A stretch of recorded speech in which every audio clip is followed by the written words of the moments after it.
Good afternoon, everyone. I got the pleasure here to speak towards the end of the day, so everyone here may be sleepy, and especially that the topic here is a topic that a good analogy for this topic would be like sports. If you're a sports fan, you find this topic very interesting and you'll be moving towards the front here. And if you're not a fan of the topic, you kind of doze off. So hopefully I'll try to keep it interesting, the game really good, and you all very well entertained. Okay. We heard from the doctor from Europe, and I apologize, I don't remember his name very well, but the side on the topic from the regulatory bodies. I'm going to try to do a good job here. Hopefully my colleagues from the manufacturing body feel that I represented us as manufacturers pretty well on this topic, because as you saw from the questions earlier in the day, manufacturers are extremely concerned, and also the people here in the Middle East who are following the refrigerant updates are concerned about where we're going with this and what's going to happen to us as an industry and a region as well. I was told I have 30 minutes, now they got cut into 15 minutes, so I'll try to keep it very quick. The story of my life. All right, so I'm going to go very quickly over the regulatory and legislative landscape, just give you an update on things that are happening from the regulation standpoint. Jump into how are we evaluating as an industry and the countries, how they're evaluating the refrigerant alternatives that are available today to us. And finally here, what is the refrigerant safety standards and building codes that need to be addressed in order to accommodate the new refrigerant alternatives. You heard a lot about the ozone depletion or ODP and the Montreal Protocol over the last 2 decades. Of course, that has been considered the most successful treaty by the United Nations. I think Kofi Annan said that, it proved that it worked very, very well. So the countries looked at Montreal Protocol and said, why can't we use that same committee to look into global warming potential and see, or the climate change as it's called now, and address some of the concerns that global warming potential or greenhouse gas effects address or bring up to us. This is a quick snapshot in time over what happened with ODPs and the phase out of the CFCs and HCFCs. You can see here that we sit in 2016 towards the end here. So for developed countries, it's a green line towards 2020.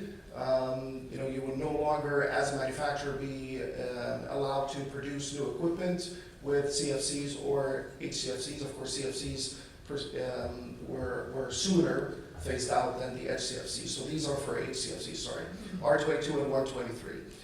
Developing countries is the blue line, so they have till the end of 2029. Now, a really nice side benefit from the Montreal Protocol that was supposedly addressing ODP was also global warming potential.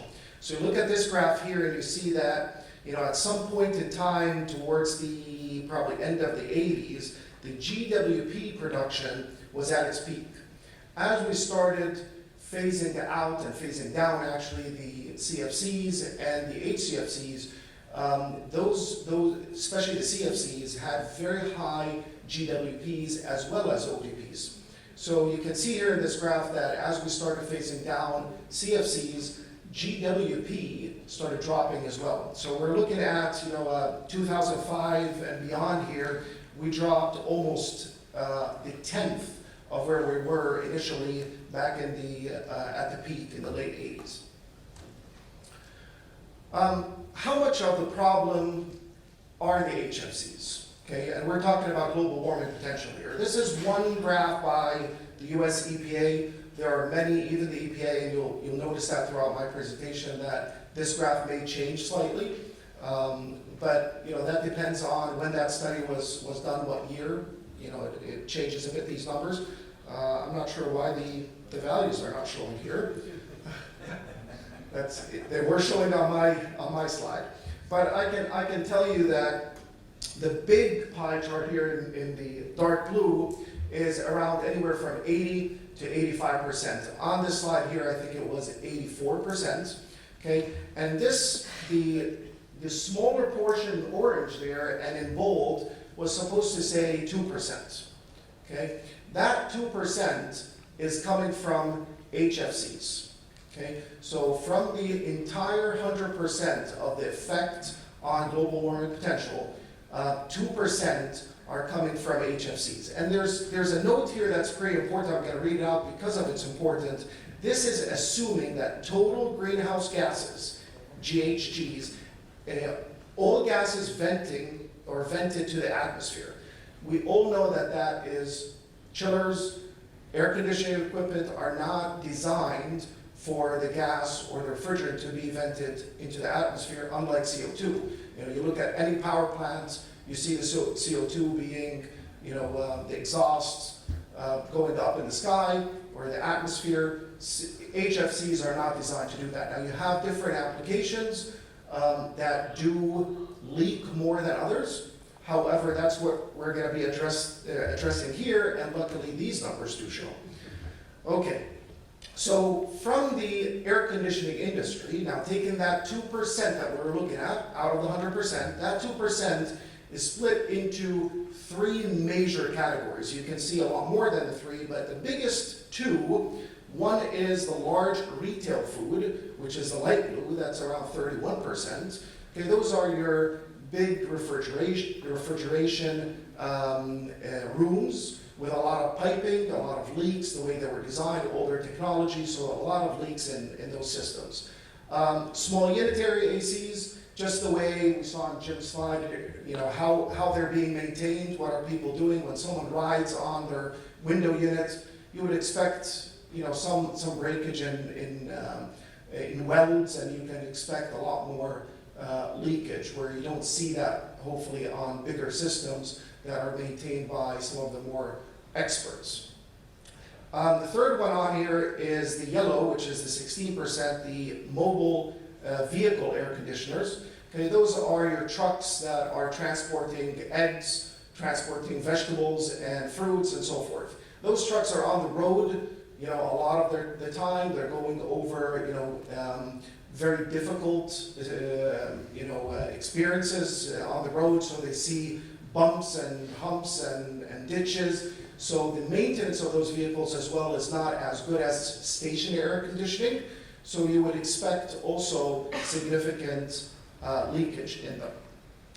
Back to, remember, this entire pie chart is resembling that 2% that you've seen or I told you about in the earlier slide. From this, all of this 2%, 1% of that, now 1% of the 2% of the 100. So that is a 0.01 of 2% is in centrifugal chillers. Equal to that is in positive displacement. These are the chillers with scrolls or screw compressors. Okay, in a very, very minute amount here. Also, when you look at global warming potential, you can divide the effect of the emissions from centrifugal chillers into 2 categories: the indirect emissions and the direct emissions. The direct emissions, as you can see here, are basically opening up a valve and releasing all of that refrigerant into the atmosphere. Okay, we know that doesn't happen. Also, it includes any regular leaks. Everything as far as the system now, no matter how tight it is, no matter how good your design is and your manufacturing, you will experience some leak. We all, as manufacturers, look to try to maintain it as close as possible to 0, but we know that is something that is more of a target to everyone. The indirect effect is basically the CO2 emissions that the power plant is putting out due to the electricity that the chiller or the air conditioner is consuming. Okay, so basically we all know that, you know, we need electricity to turn on our air conditioners. We know that by looking at our electrical bill at the end of the month. And that electricity doesn't come to us from an environmental standpoint, doesn't come to us for free. So this graph here shows the CO2 footprint for an air conditioner. And if you completely, eliminate the refrigerant charge, remove that refrigerant charge from the chillers as if you are using water in there, so you have a 0 GWP, the effect of your GWP or your emissions into the environment will still be 95%. That again is all coming from the indirect effect.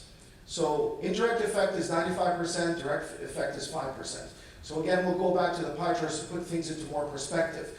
All of it is coming, 1% or 2%, sorry, is coming from HFCs versus CO2 and methane and other gases that are going into the atmosphere that are all GWPs.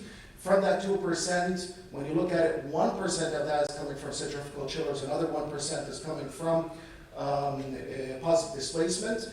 And then when you break that down even, 95% of that is coming from CO2 emissions caused by electricity consumption of that equipment. So that hopefully puts a perspective on how little of an effect HFCs have. Now, in no matter here, and since we're running out of time very quickly, that I am proposing that we don't want to look at HFCs and the importance of working with the regulatory and legislative bodies to phase it out eventually. But it is not something, and I'll quote Jim when he said, it's not something, we are interested in doing things fast, but we're not going to do it at what, haste? Haste. So we will not be looking at things here. We have no interest in doing things irrationally.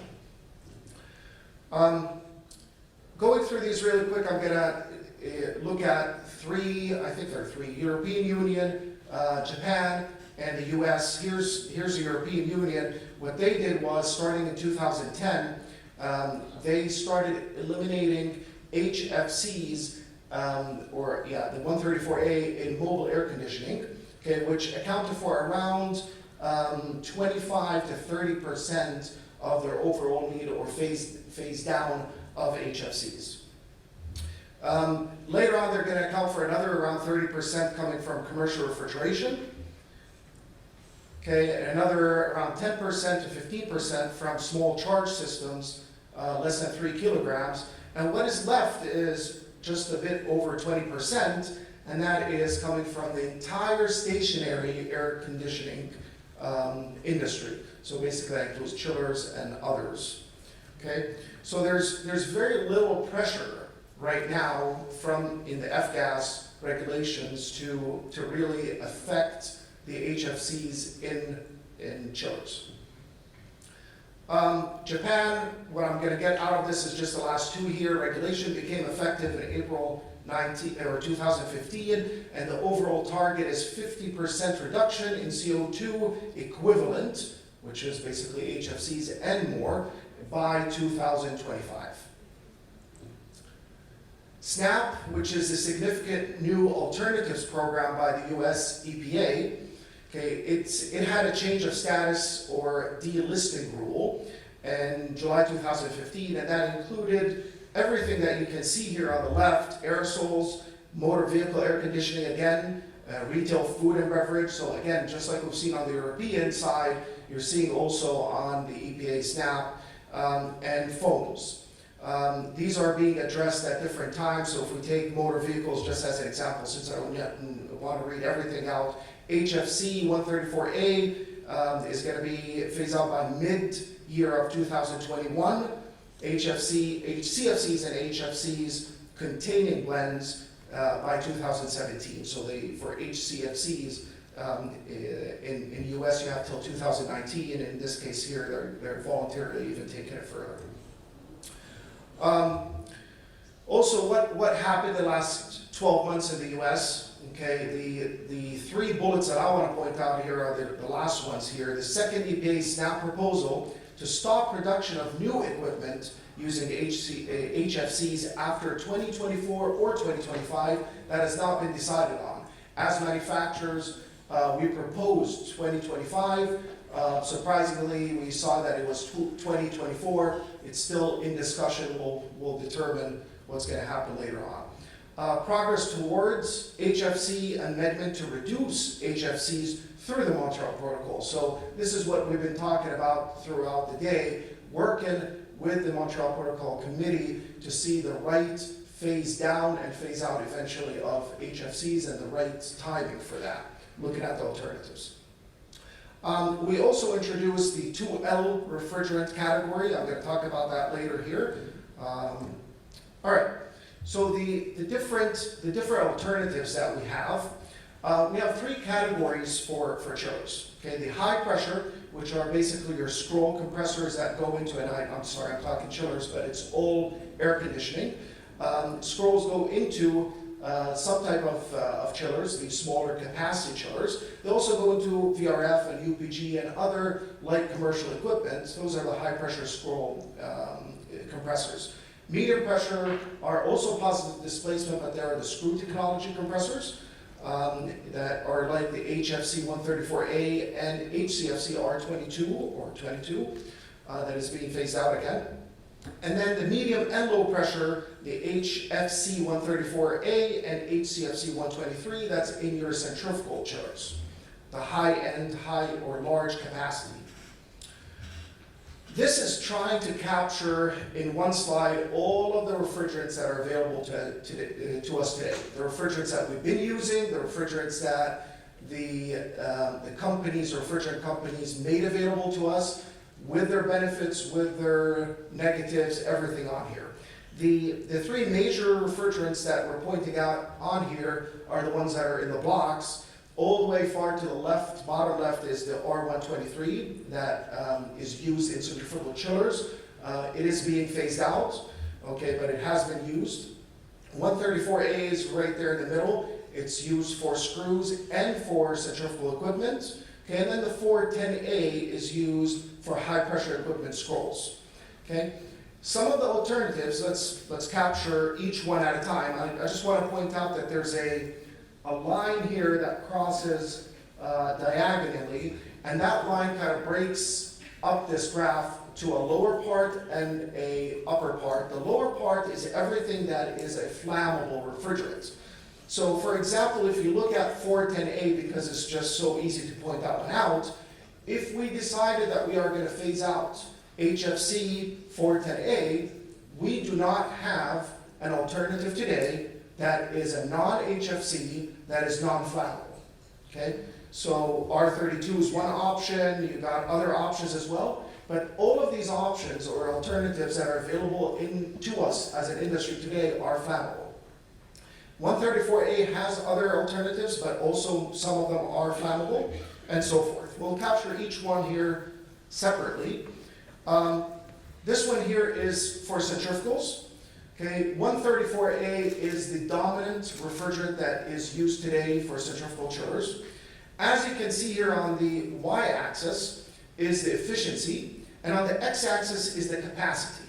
So if the 1.0 for capacity and 1.0 for efficiency, the reference point is 134A, okay, the alternatives are, none of them are better. Okay, one alternative would be, for example, 513A. Okay, the size, by the way, of the bubble represents its GWP. 134A has a GWP of 1,340. Okay, almost half of that GWP is in R513A. You can see it right below it. Okay, however, you're going to lose around 3% in efficiency to go to that. And if you remember what we said initially in the slides, 95 to 98 actually percent of your global warming potential is coming from the indirect effect, which is directly tied to efficiency. So when I lose 3% efficiency on my chiller or my AC or whatever it is, okay, I am losing that 3% times 95%. So I'm actually losing more than I'm gaining when I convert from HFC to something else. On screws, again, 134A is the dominant refrigerant in the screw technology. You can see here that it actually, the picture is even worse. with 1.0 being the 134A. You look at some of the alternatives here, like 513A, is you're going to lose around 5% in efficiency. Okay, 5%. Others you can lose even more, but they're not shown on here. Scrolls are a different picture. You do have refrigerants today that are actually more efficient and can give you better or higher capacity. So it actually looks promising from an environmental standpoint. However, from a safety standpoint, it is concerning. Now, we demonstrated in some cases and in some countries that flammable refrigerant can work. However, if we had time, we would have been talking about the codes, the building codes, and the regulations. Those codes do not allow it in some of the places in the world today. So those codes need to be changed, the building codes and the state codes and so forth need to be changed before you can allow a flammable refrigerant to be in the building. From a cost standpoint, if you look all the way to the left, 134A, 410A, and R32, all of them share almost the same dollar per pound or dollar per kilogram cost. However, when you start looking at these alternatives, okay, they could be anywhere from 6 to 20 times more expensive. Now, a lot of you can think about this and say, okay, well that, you can accommodate for that in your first cost. However, it's not only about first cost, but if you had a leak, if you had maintenance, if you had any reason to replace that refrigerant or add refrigerant, that refrigerant can be extremely expensive.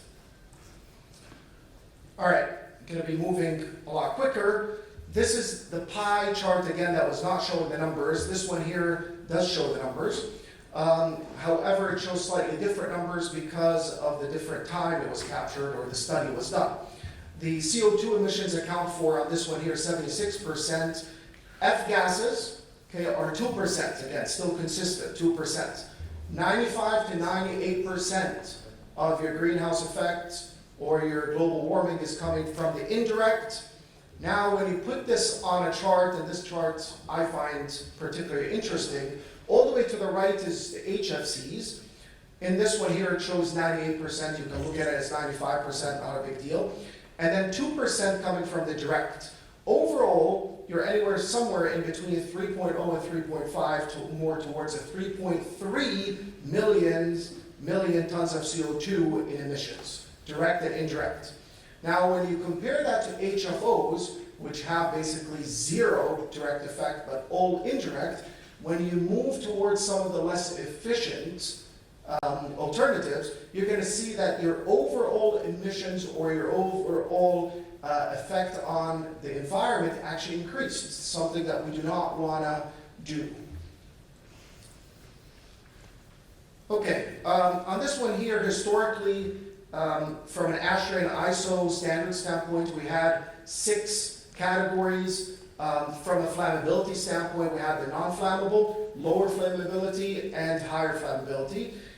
What we've done addressing that, okay, a lot of the alternatives are flammable. The first step was we introduced a new category here, which is the 2L, difficult to ignite and sustain. Basically, these are flammable refrigerants like the R32 and some of the 410A alternatives. However, they are not easy to ignite, and it's very difficult to sustain that ignition. Coming towards the end here, so if I'm rushing through, I apologize. So if you break down what we need to do as an industry towards moving away from HFCs, I can break it into 2 categories here. The industry has the greatest influence, so we need to change a lot of these standards and building codes and so forth, the ASHRAE 34, UL 1995, a lot of these different standards and also building codes. However, changing them doesn't mean that the state or the countries or even the local municipalities are going to adopt them. That also takes a very long time, and that's what's shown on the right. Also, how do we enforce them is another question. This is just an example of what that means with other standards. So for example, in the red here, the International Fire Code Adoption Map. You can see here that in 2013, okay, some states actually adopted it, okay? However, the local authorities have not adopted it. That's the difference between the light red and the dark red. So even throughout the US, you have certain states that are adopting things, local bodies that are adopting standards and so forth. So it is a long journey for everyone. Even after everyone agrees that we're going to do it, you still need to make sure that all of those regulations and building codes are adopted into every area in the countries and the world. This is the last slide here. For outdoor chillers, on the top left, that we have the chillers in mechanical rooms. Okay, so the top is the air-cooled chillers. We got the water-cooled chillers, and then we have the residential or the unitary. Different codes, different standards. UL 1995, for example, does not address any of this, so their UL 60335 does address that. And by 2016, sometime this year, if not already, has recognized the class A2L refrigerants. Okay, ASHRAE 15 does not make any reference to flammability, which is a good thing. Model codes and state codes do reference UL 1995 and ASHRAE 15. And I'm not going to read all of them, but you can see here that there are a lot of, especially in chillers in mechanical rooms and unitary products, you can see a lot of these dates are in the future where a lot of these are going to be addressed. Okay? Was that 15 minutes?